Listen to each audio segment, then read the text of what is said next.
Hello everyone, Karishma this side. Starting a business is an exciting journey, isn't it? But did you know that 90% of startups fail within first 5 years? Today we are going to talk about the top mistakes to avoid when starting your business, especially from my personal experiences and very hard learned experiences. And I'll also share some real life examples of companies that did it right and some that didn't. Let's get into it. The first one is not doing enough market research. One of the most common mistake is skipping market research. You might have a brilliant idea, but what if there is no demand? Your business is bound to fail, especially as a startup. When we start with very minimal investment and capital, we need to have very good consumer base that will help us to reach out to people and at least start earning some revenue from day one. According to research, 42% of startups fail because there is no market need for their product. Let's look at one success example. Take Dropbox. Before launching Dropbox, created a simple demo video to validate their product idea. The video gained thousands of signups before the product even launched, proving there was demand. And let's look at another failed example wherein on a flip side, there's Juicero. A startup built a $400 juice machine that squeezed pre-packaging juice bags. They failed because there wasn't enough market demand. Customers didn't need a pricey machine to do what they can do with their hands.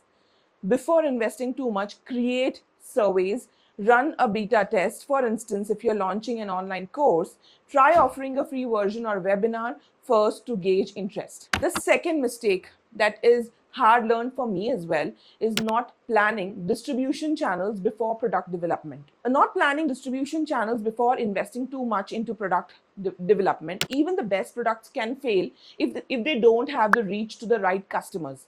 Research shows that 23% of businesses fail because they didn't get to the distribution channels. One success example, Warby Parker, an eyewear company, planned its distribution strategy from the start by selling directly to consumers online, bypassing traditional retail and reducing cost. Let's look at one failure example, Quirky.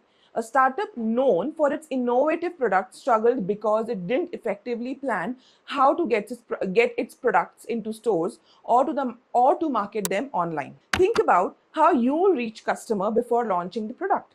Will it be through social media, networking, or direct sales? Build a presence on platforms like Instagram, YouTube, LinkedIn to create awareness and demand before your launch. Mistake number 3, trying to appeal to everyone. It's a huge mistake. A huge mistake is thinking everyone is your customer. Not everyone will love your product, and trying to target masses will dilute your message. One thing to note is, although you are not targeting masses, but your customer base should be wide enough, the top level customer, that will help you to narrow down and get some reach. Businesses that focus on specific niche with wide customer base are 2 to 3 times more likely to succeed than those trying to reach everyone. Let's look at one success example. Nike started out as a niche brand, focusing only on running shoes for athletes. They didn't target everyone initially, but over time they expanded once they had dominated that niche. And in contrast, Cosmos, a food delivery startup, failed because they tried to serve a broad customer base across multiple regions too soon without focusing on their core target market. Identify your ideal customer avatar. Ask yourself, who needs your product? What problem does it solve? For example, if you are starting a fitness brand, are you focusing on busy professionals or fitness enthusiasts? Let's look at the fourth mistake that most entrepreneurs do, not pricing products correctly. Another mistake is setting prices too low to attract customer, but this can devalue your brand and hurt profitability. 19% of businesses fail because they set prices too low to cover costs. Let's look at few success examples like Apple and Rolex. They charge premium prices because they provide high quality products that align with their target audience perception of value. On other hand, MoviePass offered unlimited movie for a ridiculously low price, which eventually led to their bankruptcy because they couldn't sustain the business. Do a competitor analysis and set your pricing based on the value you offer, not just cost. If you're offering something premium, do not undercut yourself by pricing too low. Mistake number 5, not listening to customer feedback. If you're not listening to your customers, you are setting yourself up for a failure. Customer feedback is a key to improving your product and meeting market needs. 70% of consumers say that they are more likely to buy from a business that listens to and addresses their feedback. Let's look at the success example of Slack.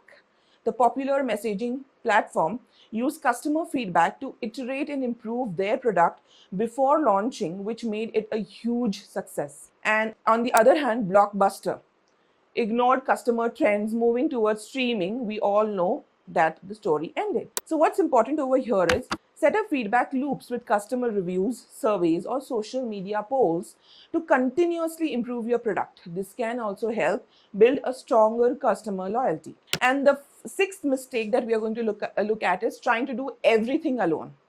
I get it. When we are starting, it feels like you have to do everything yourself, but that's a fast track to burnout.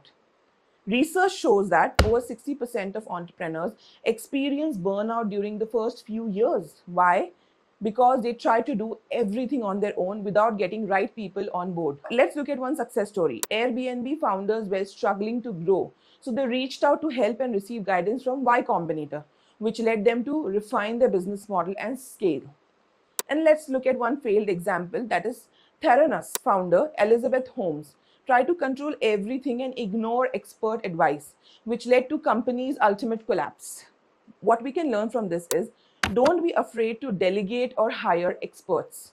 Platforms like Upwork, Fiverr are great for outsourcing tasks that aren't your strength. So you can focus on growing your business using your strength only. Now let's look at mistake number 7, that is not taking calculated risk to maintain sustainability. Lastly, one mistake is playing it too safe and not taking calculated risk. Without risk, your business might stagnate and miss opportunities for growth. However, the risk you take should be well thought out to maintain sustainability. Entrepreneurs who take calculated risk are 40% more likely to achieve long-term success. For example, Amazon's Jeff Bezos took calculated risk of expanding from online bookstore to a multi-category e-commerce platform. That risk was backed by research and a vision, and it paid off tremendously. Failed example could be of Kodak, we all are aware of, stayed too safe by not embracing digital photography early enough. They were too afraid to disrupt their own film business, and that lack of calculated risk led to their downfall. Evaluate risk thoroughly. Look at data and project how they could impact your business long term. Always plan for worst case scenarios while still taking bold steps. So there you have it, 7 top mistakes to avoid when starting a business. By learning from these real life examples and making smart choices, you will be one step closer to building a successful, sustainable business. Let me know in the comments which tip resonated with you the most. And if you feel it was worth watching and investing time on this video, do not forget to like and subscribe. Otherwise, leave a feedback for me to improve further. Have a great day. Bye-bye, Karishma.